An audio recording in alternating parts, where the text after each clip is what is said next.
Psychology says people who talk out loud to themselves when alone are often misunderstood, not crazy, not mentally unstable, and definitely not losing their minds. In many cases, your brain works at a velocity that requires verbal output just to keep things organized.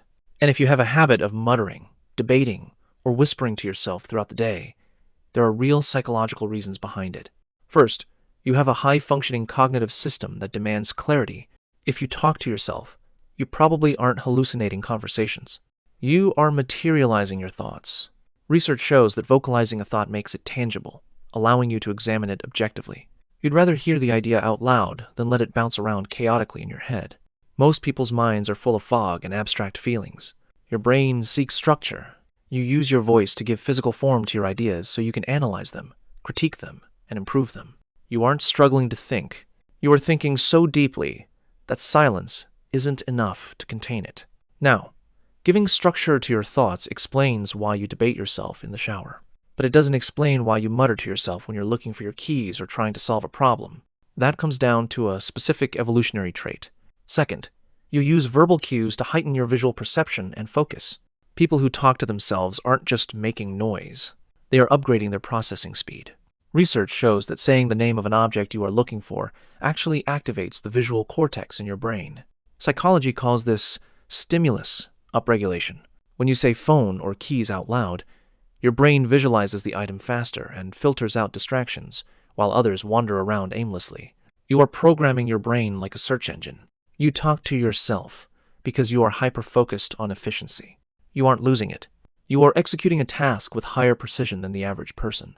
But having a sharp focus is useless if your emotions are out of control. And this is where your habit of self-talk becomes your greatest emotional defense mechanism. Third, you possess advanced self-regulation skills. Many people who talk to themselves do so in the second or third person. You might say, "Come on, you can do this," or "Why did you do that?" Research shows this is called distanced self-talk. It signals a high level of emotional intelligence. By talking to yourself as if you were another person, you create psychological distance from your stress. You don't spiral into anxiety. You coach yourself out of it. You are your own therapist, your own motivator, and your own critic. This allows you to stay cool under pressure when others would panic.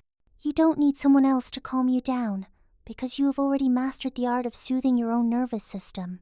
Yet, being able to calm yourself down is only half the battle.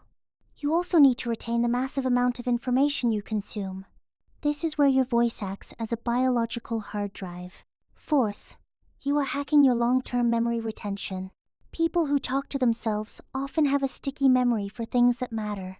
Research shows that reading or speaking information aloud triggers what psychologists call the production effect. The act of speaking creates a distinct memory trace in the brain that thinking silently does not. You aren't just repeating things for no reason. You are saving the file. Your brain knows that by speaking it, you are marking that information as important. You process life deeply, and you refuse to let important details slip away. Here's what this means. If you catch yourself talking out loud, it doesn't mean you are weird. It means your mind is a high-performance engine that needs an exhaust pipe. You have superior focus, better emotional regulation, and a stronger memory. You aren't crazy. You are just operating on a higher level. If you are the type of person who has full conversations with yourself, drop a brain emoji in the comments so we can see how many of us there are. And if you love research-based content that validates who you are, hit that subscribe button right now because the next video might just explain why you overthink.